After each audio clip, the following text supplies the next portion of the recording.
Esselamu Aleyküm ve Rahmetullah. Euzu billahi mineşşeytanirracim. Bismillahirrahmanirrahim.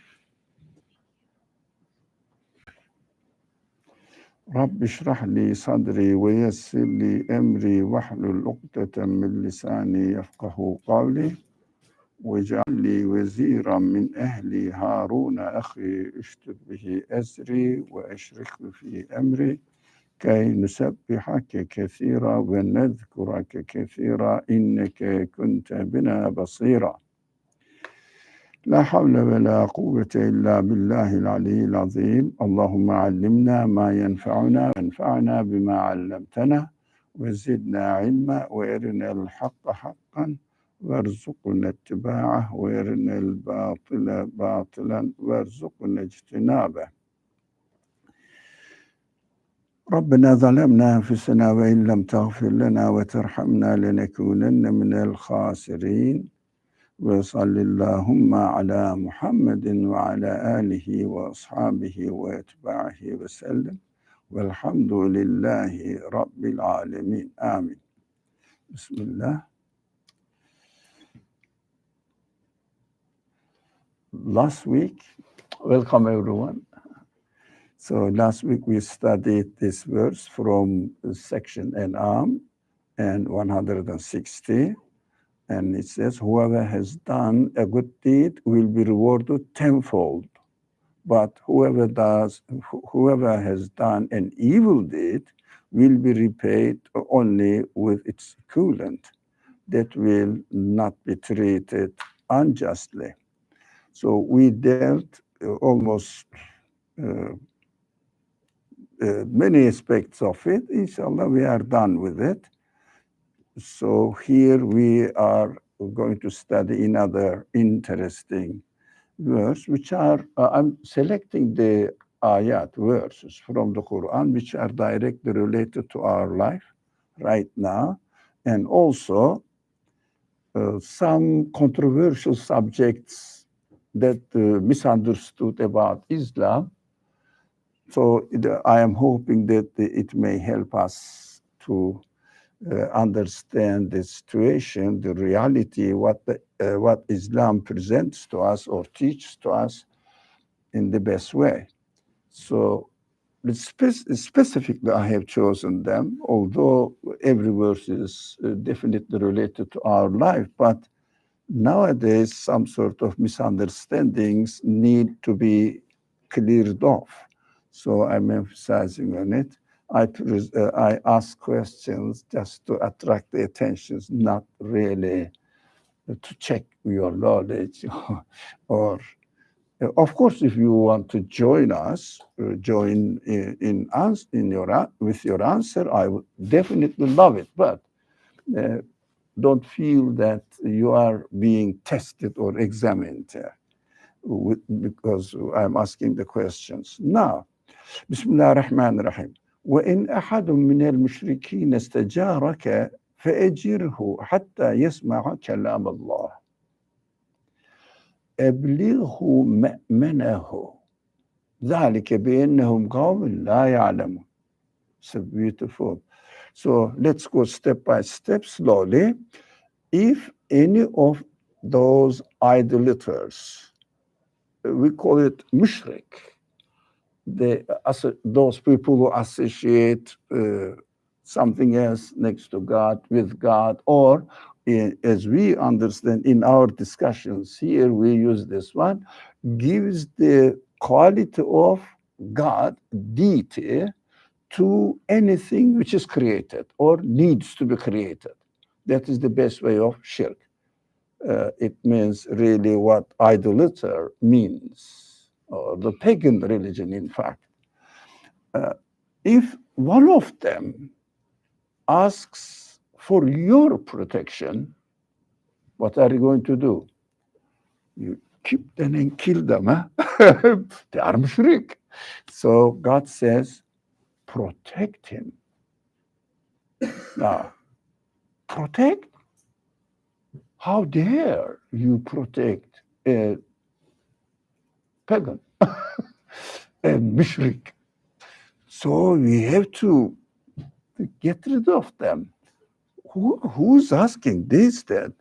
I think I'm just arguing in such a way that I think God has a mistake or something. That is what it is known. Islam is a religion of fight. And there are other verses in the Quran strange that you have to kill wherever you find the disbelievers, unbelievers. What is it talking about? If you don't trust my translation, because it doesn't seem to be correct in according to the atmosphere that the Muslims have. Protect him so that he will be able to hear the words of God. Are we going to keep them in our house and feed them and give them the opportunity to entertain a mushrik in my house? What do you think, Anne? Impossible, man. Unimaginable. So then, even more, it's impossible to imagine a civilization like this. An enemy comes and asks for protection. And you give them protection, plus entertain them with your presence.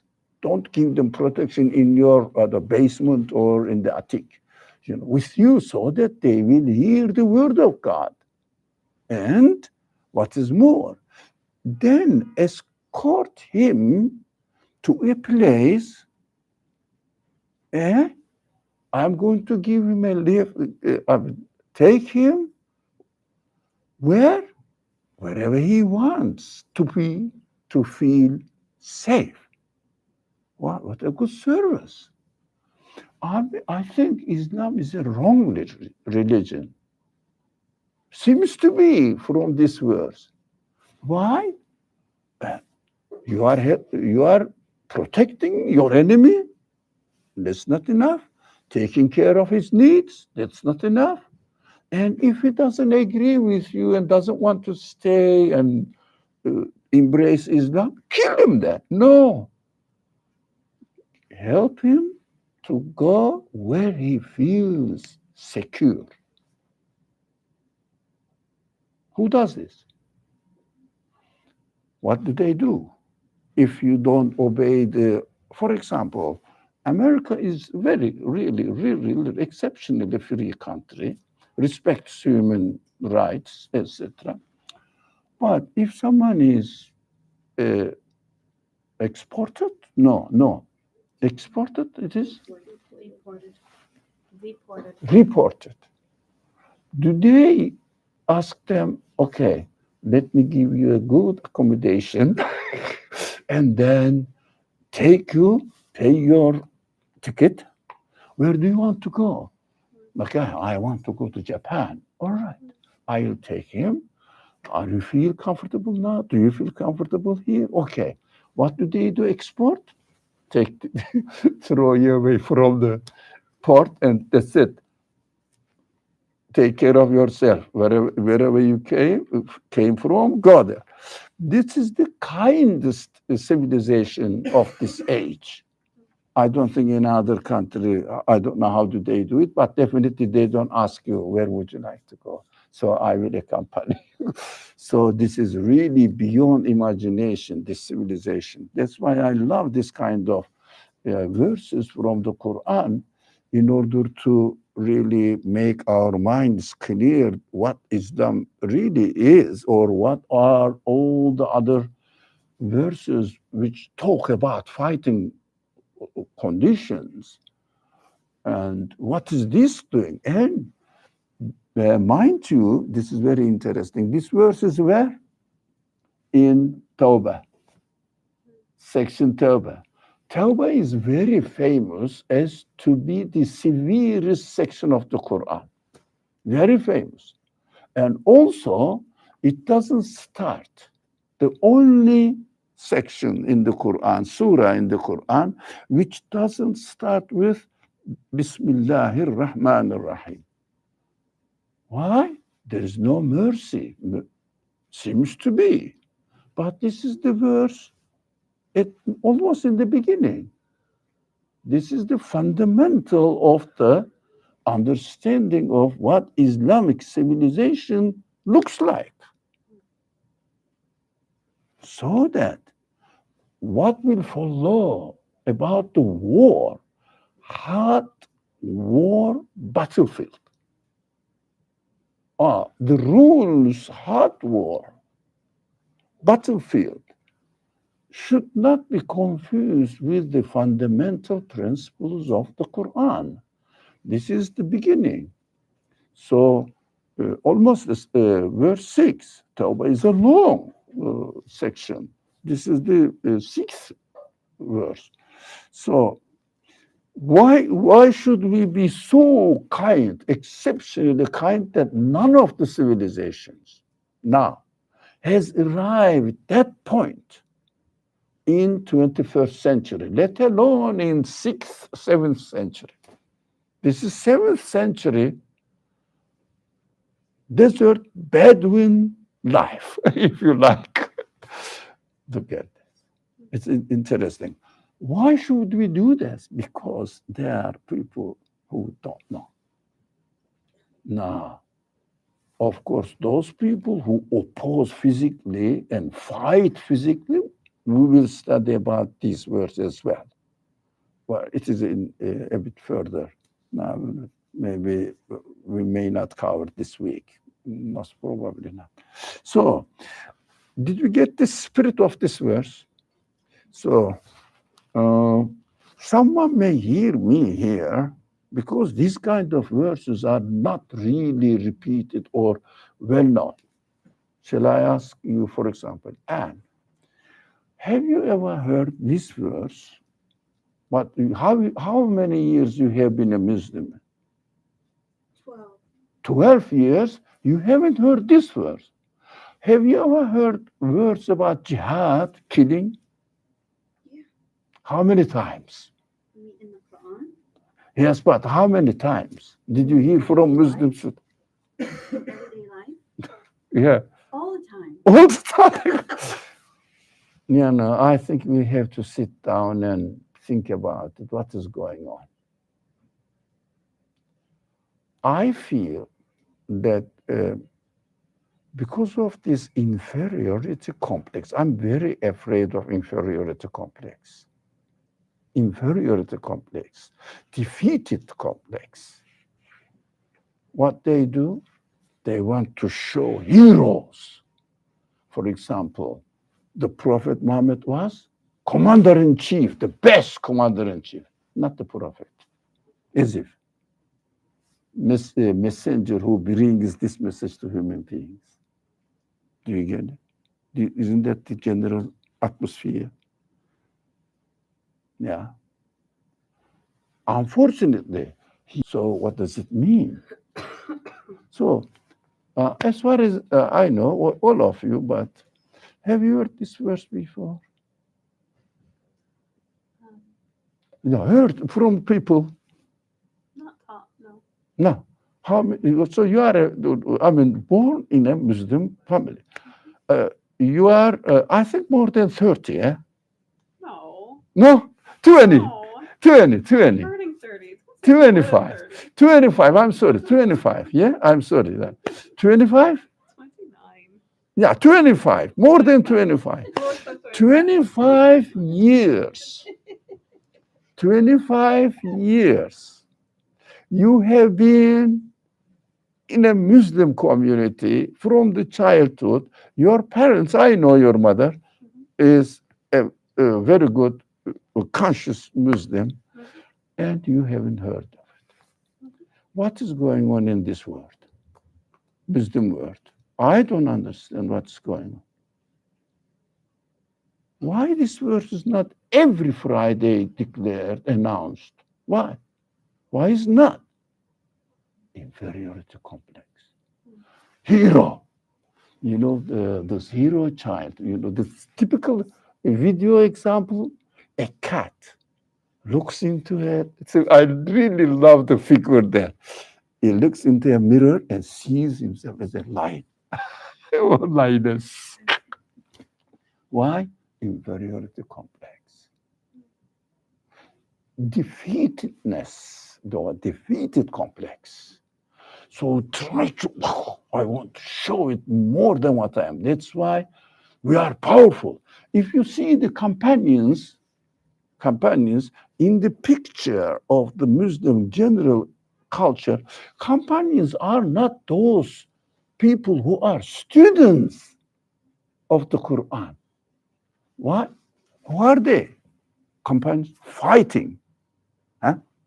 Fighting so bravely.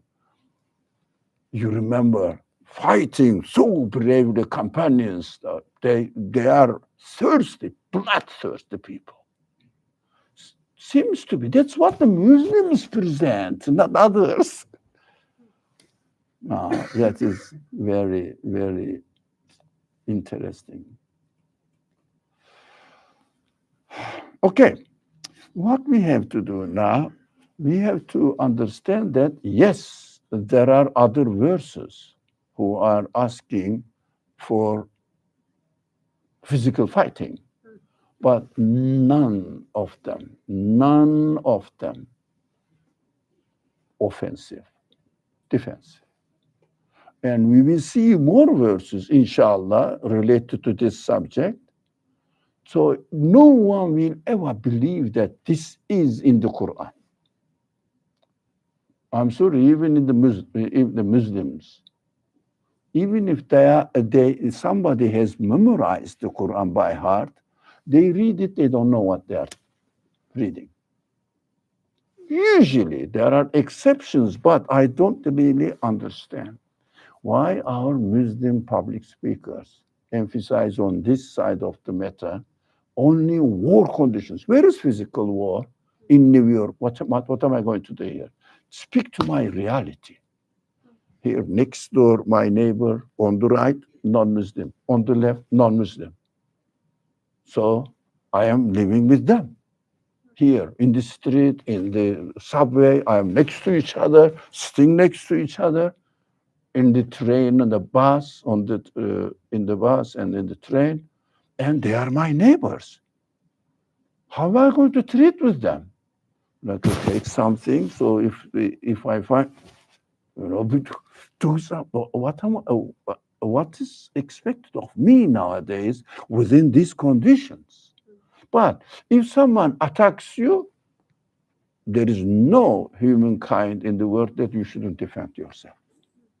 Now, and you will see in the Quran, the verse will say, وَلَا تُسْرِفُوا فِي الْقَتْلِ. Translate it. If I translate it, people wouldn't believe me. Translate it, وَلَا تُسْرِفُوا فِي الْقَتْلِ. Qatl. Don't be excessive in killing. Don't be Excessive in killing. excessive in killing. What does it mean? Don't look for an opportunity to kill for more. The Quran says, no. Only as much as it is necessary. What does it mean? Look at the world, in 21st century world. Who is doing this? I should try to harm my enemy as little as possible. Atomic bomb. Yeah? Nuclear bombs. Biological bombs. What are they doing? Killing with one finger, pressing on the button, 1,000, not 1,000, atomic bomb kills really million people if they are in the same area. Now, how many million people live in New York City? City on 6, 7.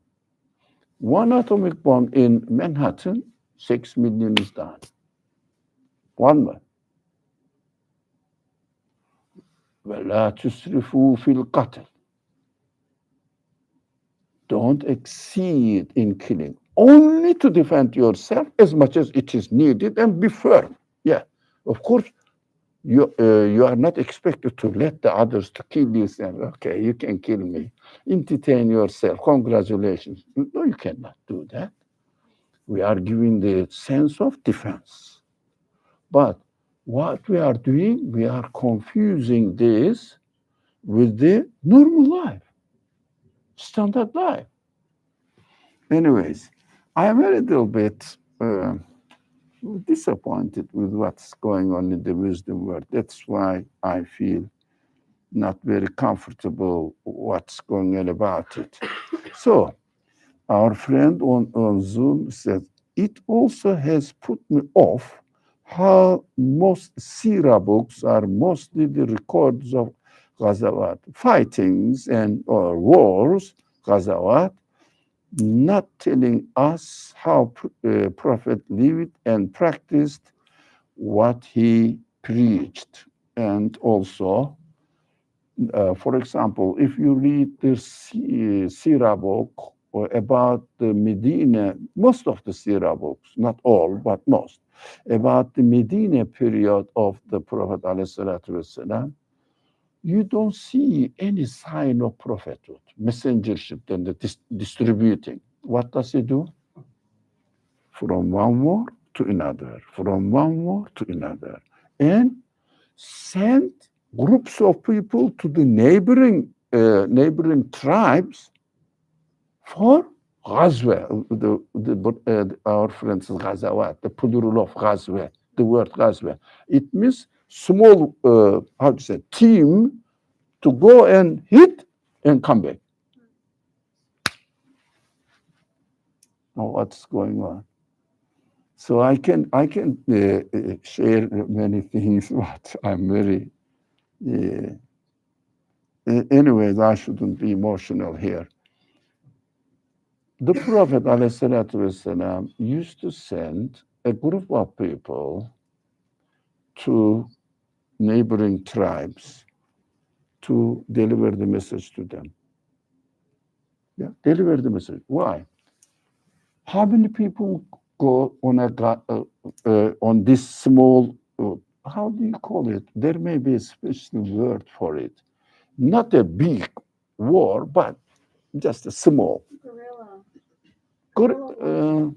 Not gorilla is, I'm sorry, but inside gorilla attacking and inside doing something, gorilla, small attacks in this right, correct, local attacks. But they go 25 people. How many people are there in the tribes? Approximately minimum 400, 500, minimum. The smallest tribe, or 1,000, around there. Can you imagine a prophet, a man, a person, sending 25 people to a place where 1,000 people, at least minimum 500 people, to fight with them? Can you imagine? This person must be crazy. As if they are he's sending these 25 people to commit suicide. Yeah. So once the prophet sent, I confused the number now, 40, I think, people to a tribe, because they came and asked, I can bring this hadith narration, asked the prophet, send some people to teach them Islam. And Prophet ﷺ, as usual, sent 40 people from Ashab al-Sufa, specially trained companions, educated companions, to this place. But this tribe leader wanted to trick him. So before arriving the tribe where the tribe location is, he killed, I think, 37 of them. 3 of them were able, but 2 of them were caught on the way. One of them was able to save his life and went to Medina and told them, everybody is killed except me. And Same Sira book says this is not Ghazwa. This is just innocent people who went there to teach the people. How about the others? They are the same because they are killed now and trapped. It became now making dawah. Now, when they were successful delivering the message and gaining the hearts and minds of the tribe, it is God's work. Otherwise, 40 people, 50 people won over 500 people. No, we have to be honest. We Syria, Gaza, but there are problems. So we have to be honest. Skirmishes, yeah, Muawiyah says. Thank you, Muawiyah, helping me to understand.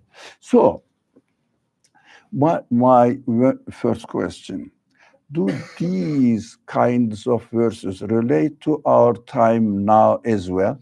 Only for that time, the mushrik will come. And in our, no, it is the Quran speaks to us. You know that we keep telling this. The Quran speaks to me right now, and I have to listen to it as my Creator is speaking to me. Right. So, of course, the answer is yes. For example, give me an example. Can you give us an example how I can apply this verse to me now practically? Anyone? How can I apply it? Practice it. An answer? No.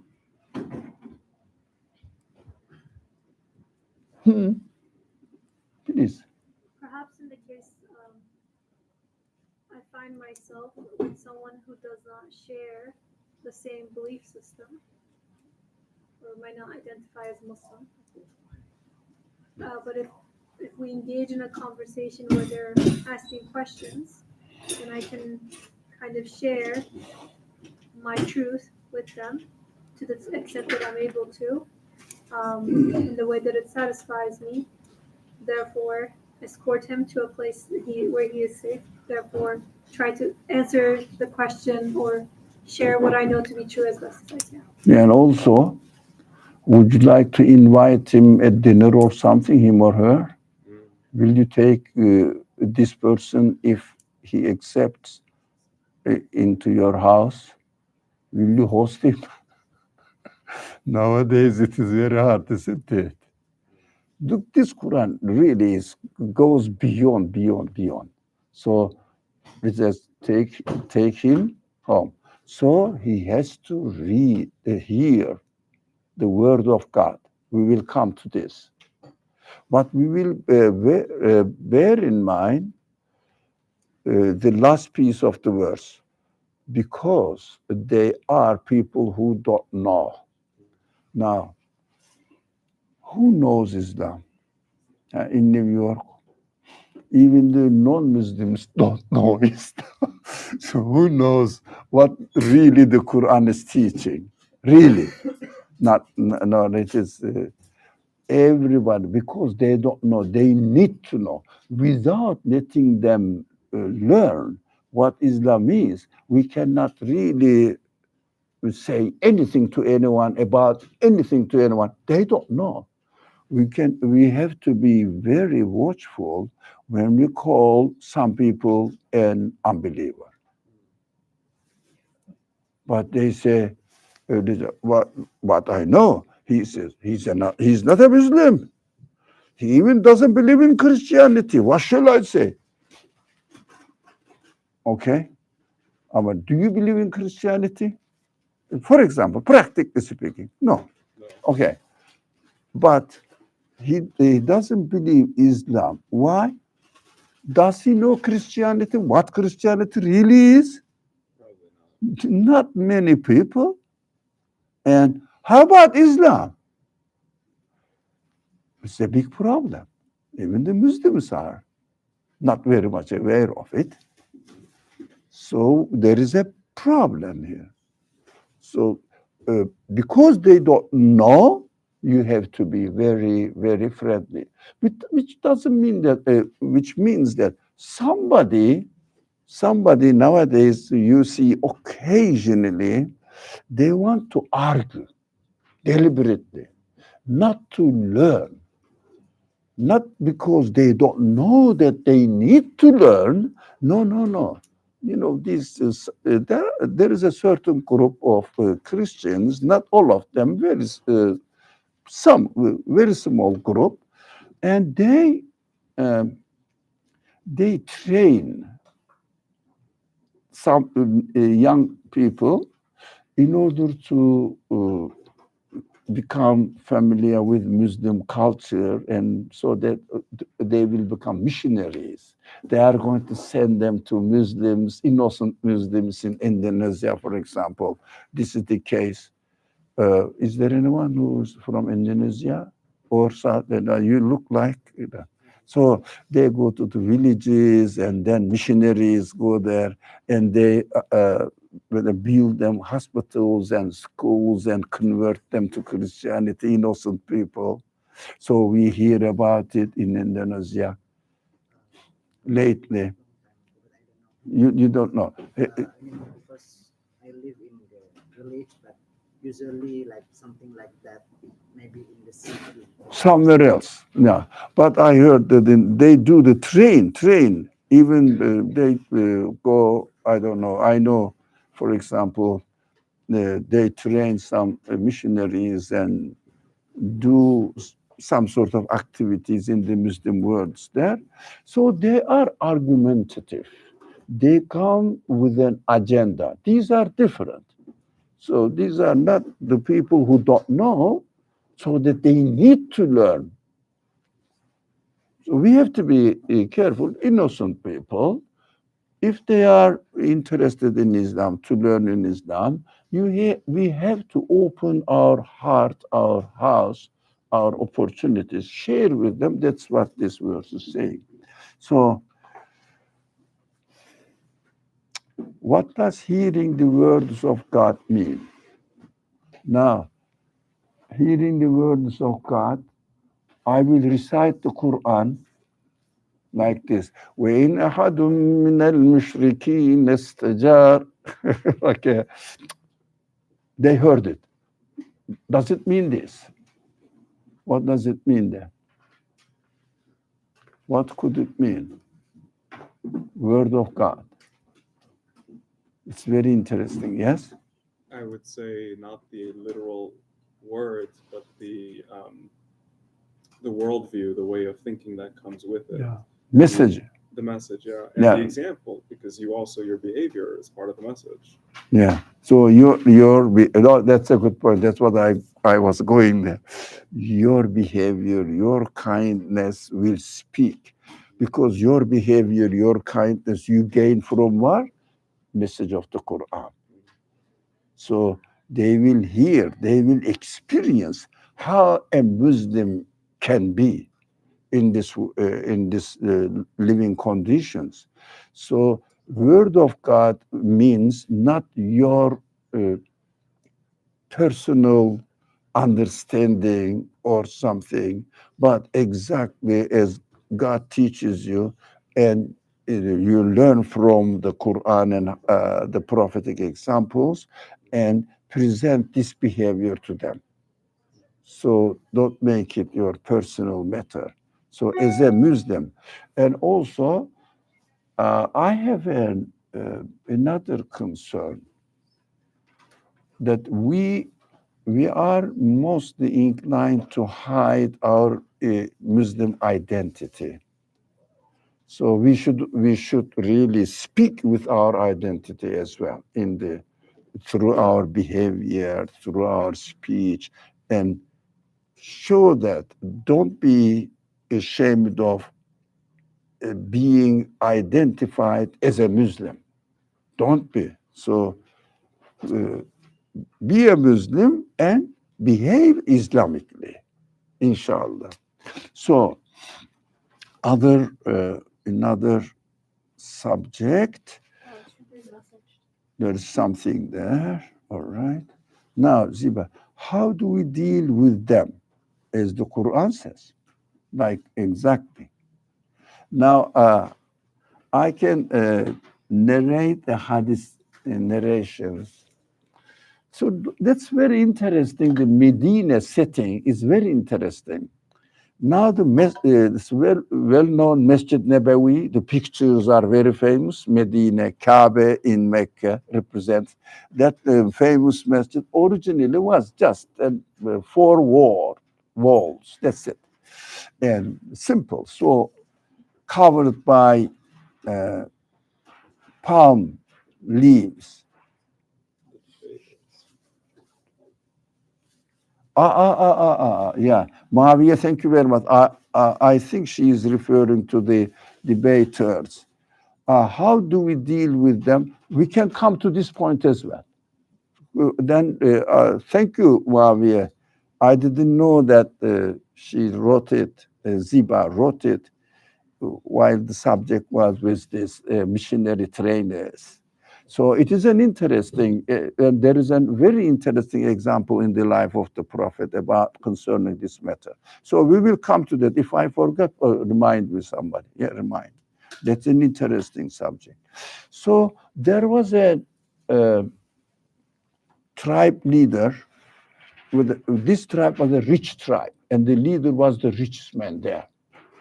Now, so he was doing lots of activities against Medina administration, Muslims, so that he was really trying all the ways to harm Muslims, physically working for it, to encourage other tribes, get together, all together, let's fight Medina, or organizing on it.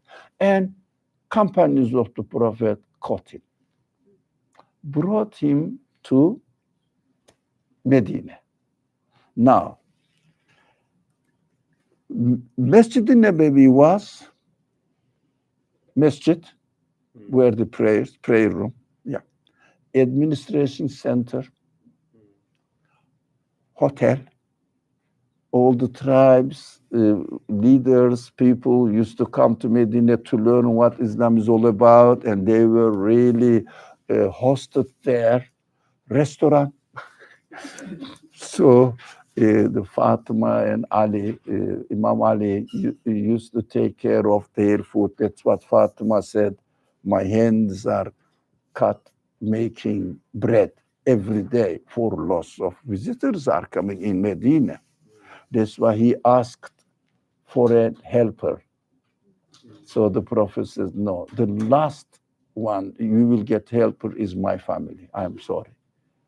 But she was taking care of all this restaurant business. So that is the living conditions of that time. We shouldn't forget it is not easy. So what else? Treating them so well. The Prophet used to say, when the food was prepared for Ahl Sufa, those students, if you like, those people who devoted their life to learning the Quran and also narrating to each other what they heard from the Prophet. It was a kind of school in the masjid again. Everything is there, nothing is secret. And this enemy of Islam brought to Medina, and Prophet hosted him in the masjid. Wow. Can you imagine the enemy is hosted in White House? Huh? Can you imagine that? Crazy. All the secrets are talked about, discussed there. Town hall. These people have nothing secret. Transparent society. So the Prophet used to say, this is a rich man. He cannot eat what you eat. Give the best food to him. enemy. Impossible to believe. After certain days, the prophet used to come. How are you? Asking him, what do you think? And he says, oh, how do you think of us? He said, you will treat me as I deserve to be treated, because enemy. It means I believe you are going to kill me. The prophet used to come another day again. How do you think of us now? We used the same thing. And then after, I don't know, I don't remember exactly the hadith text, but I got the impression something like 5-6 days later, and Prophet said, leave this man go. Let this man go. And they let him go on his way. Let him go. Exactly as this verse says. On the way, this man was going and turning back. Going and turning back. Why? When he was expecting, when they are going to shoot him with an arrow from behind. And he went and went, nothing happened. Am I really free? No one is coming after me? He went back. Aren't you not going to kill me? What? Go, man, wherever you want to go, because we want to present to you who we are, whether you are satisfied with it or not. And the choice is yours. Go. And then he converted to Islam. Look at the picture that the prophet treats. Yeah? Treats his enemy when there is peace point, because there is no active war. Now, it is not in the battlefield. So they are not really, he is not trying to kill them. He is just in the masjid. Yeah, he was caught, yes, but he was given the opportunity to hear the word of God. Practice there. 5 times daily, the people are praying there. What a wonderful, you can make a film out of it. Wonderful. Now come to this interesting question. How do we deal with these argumentative people? Now, of course, Islam, towards the end of the Prophet's life, became very widespread. So these Persians were aware of it. Roman emperors, empire was aware of it, and Ethiopians, Habeshis were aware of it, and Yemen side on the south were aware of it. So a learned Christian scholar, a group of them, if you're ambassadors, not as an ambassador, but Christian scholars who came to Medina and argue with the Prophet, alayhi salatu wasalam, what they think of. But this is our friend asks, how are we going to deal with them? So, Prophet said, look, what we understand Christianity and what we understand what exactly the nature of Jesus is. As it is beautifully described in the section, Maryam, 19th surah section of the Qur'an.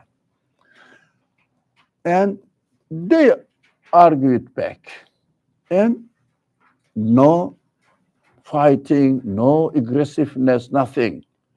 And they said, the Prophet said, what do you think of really what the Quran, the message Islam presents to you to deal with Maria and Mary and Jesus? So Christianity means Jesus. So around Jesus, everything is around. Everything depends on how Jesus is interpreted, is his nature, his personality. So, and then they said, no, this is not true. What you are saying is not true.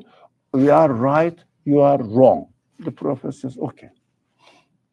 And they said, oh, okay, we want to go. While they were there in the Masjid Nabawi here is Masjid, isn't it? Now, they asked for permission to do their own worship, practice Christian worship. What did the prophet do? He lets them do it. Let them do it He gives them in the masjid. This is Muslims' place. How dare a Christian group can come and do Christian sermon here or ceremony or prayer? Can they? No, nowadays. Why? because the people in the masjid will stop them. They won't do what the prophet did. Sorry? They'll make up their own rules and stop them, but the prophet didn't stop them. So today they won't do what the prophet did. No, because they are more religious than the prophet. I think it is. We are more religious than the prophet. I think so. But the prophet didn't understand Islam as we did now. Real Islam, genuine Islam. Did you get the answers, Eva? So, what are we going to do? Present our idea. If they want to say something, listen to them. The story didn't finish. It is interesting. Look, later on, I remember now. And then, the prophet asked them for, which is called interesting, technical word, li'an. It means, let's ask God's curse, the one who tells the lie. They said, no. What they said, you are lying. This is not true. We are true. All right, let's ask Li'an. It's famous in the practice. So let's ask God together, but come together and say, please Allah. They believe in God. Sure, they are Ahl Kitab. So please Allah, curse on the ones who are lying. They said, okay, bring your people, all of them. I will bring my family, famous. There's the people of Abba, this family. It's very Ali Muhammad. There is a fiqh argument about it, but it's not our subject. Now, I will bring my family. You will bring your group, because the family is back home. So we will get together and pray together to Allah, curse whoever tells lie.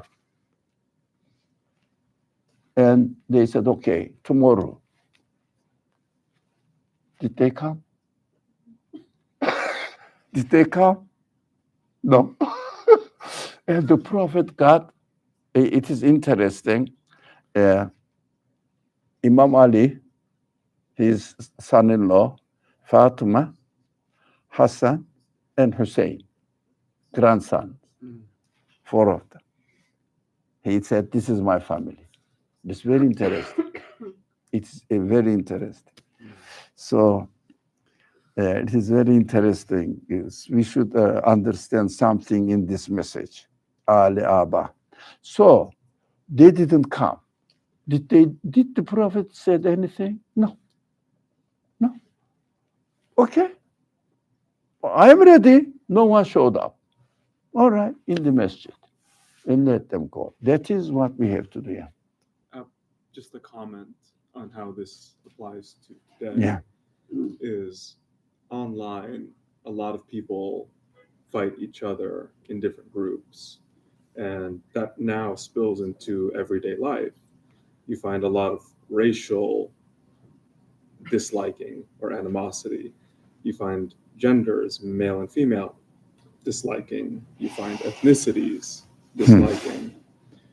And what's interesting is people I've noticed even Muslims will talk about how we should follow the example of the Prophet. Yes. But then when it comes to who they personally don't like, they throw this example away. And to them, it would be like an insult to show kindness to someone they don't agree with. No, you shouldn't respect. Yeah. Yeah. If I don't like you, I can't respect you. But the prophetic example is the opposite. Yeah. I'm supposed to be the bigger person. Yeah. That's the opposite, yes. That is what, unfortunately, the reality is. And I feel that we are confusing the area where, can you put the light? Yes. No, please. We are confusing the area where which ayah is to be applied, where which ayat, verses of the Quran should be applied. We just generalize it. Now, this ayah is peace conditions. Yeah, peace conditions. So here we are in these people. Are you in war with your neighbor, Christian, Jew, or whatever? Are you in war here? No. But there may be some war somewhere else, but here. So there is a very interesting. There are very, very interesting verses in the Quran, actually. No one is responsible for the burden of another. Now, so somebody is doing there, and your neighbor is not doing it. Why do you extend this feeling against somebody who is harming some Muslims unjustly, or somebody, not only Muslims, doing something wrong, but because he may be his brother? How can you blame his brother? It's another person, let alone that be belonging to the same nation. No, so we have to understand that the Quran must be really fully applied according to the conditions that the verses are talking. Now, let's go. Now, what do you think this verse is referring to when it says people who don't know? First of all, who are they? We understand non-combatant, physical combatant people. Now, understood. What do they not know? They don't know. Do you think they don't know physics? The Quran is talking about? Ridiculous, isn't it? Somebody started smiling. Come on. Biology or history or no. They don't know the words of God.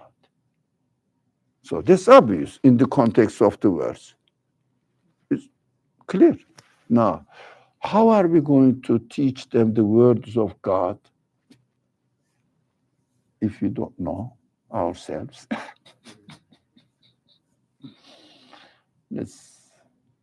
That is something interesting. First of all, we should know. We should learn. We should educate ourselves, and then we can represent Islam to others as much as we can. Of course, we cannot be the experts on it, but as much as you know, be careful and spend some time and learn. Learn what you are doing, why are you here? Because Quran is not only to be read for religious purposes. Unfortunately, we read the Quran, generally speaking, for blessings, barakah. It's famous, isn't it? So, and also for special nights. And special nights, we read it. All right, you can read it, but if you read the Quran for only blessing purposes, then you don't know the words of God. How are you going to present it? So we have to know that if if we don't know, how are we expecting others to be Muslims and follow Islam, and they don't know what they are doing? Yes, we don't know what we are doing. No, that is why we have to understand that knowing doesn't mean that hearing on media or news, there are some Muslims, the Qur'an, the Prophet. Oh, there is a prophet who's called Muhammad. Let me investigate him. Oh, they hear it. Okay, I say, did you hear Buddha? Buddhism? Yeah. Did you hear Buddha? Yeah. Did you hear that they have some, for example, one of the books and the famous among these Eastern cultures, that Bhagavad Gita, you must have heard of it. Did you study? Do you believe in it? But you didn't study.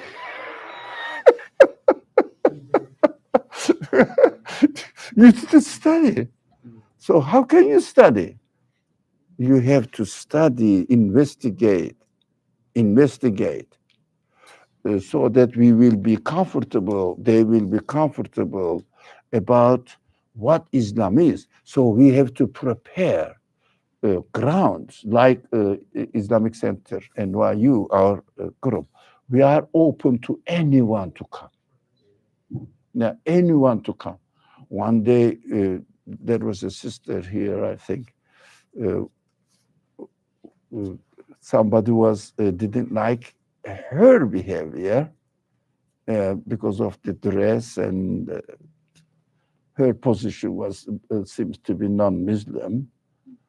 And our friend couldn't stand and warned her and said that you have to wear something. I got really angry, really angry. I couldn't stop myself. You were here? I remember. You remember? No, I was very, outburst. So, what are you doing? So free, alhamdulillah. But before the COVID period, we used to have a good group of people, and there used to come those people from seminaries, Christian seminaries. They used to come and follow and take notes what we are teaching about Islam. How did they? And they usually, don't misunderstand, our friend is there. They used to sit streets, chairs, on the chairs there, and take notes, and I don't know what open. We have to give them opportunity, and we have to have confidence in our belief so that we can present them freely to others. If I don't feel confident, if I imitatively accept Islam and just say this is my culture, how can I teach? Now, if that's another problem, most of the time we see that not Islam is taught and presented, culture of I don't know, let me give from the place where I was born, Turkish culture, Arab culture, Pakistani culture. Not really what we are doing, because just we got the religious information inherited from our family background. That's it.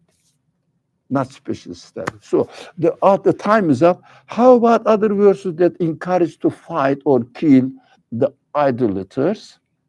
So I think we touched upon it. So in the battlefield, if somebody attacks you, even a disbeliever is attacked unjustly in the train, for example, would you like to stop? If you can, try to at least call 911. Huh? At least in American standards. Call 911. Somebody is really harming somebody, innocent people. What do? You defend a disbeliever from being attacked. So it means he or she, the one who's attacked, needs to be protected, defense his life, her life. So it is very Islamic way that fighting in order to protect your life, defense yourself is different matter. Small conditions, but in normal civil life conditions, this is the principle, fundamental principle. Inshallah, we will have some more interesting verses, not exactly the same, of course, in other fields. Inshallah, we will try to get the guidance from the Quran as clearing of the clouds of misunderstanding about Islam, and also what was the, let me see. Here. Ethical lessons from the Quran. The title is. I selected in this section some verses from the Quran, the ethical values of the Islamic culture. Quran, actually. Quran, how? So, inshallah, we will continue in this. Bismillah ar-Rahman ar-Rahim. سبحانك لا علم لنا إلا ما علمتنا إنك أنت العليم الحكيم وآخر دعوانا أن الحمد لله رب العالمين والصلاة والسلام على رسولنا محمد وعلى آله وأصحابه وأتباعه وسلم والحمد لله رب العالمين. Thank you for coming, and inshallah I'll see you all next Tuesday at 6 o'clock. Inshallah, as usual. Wassalamu alaikum wa rahmatullahi.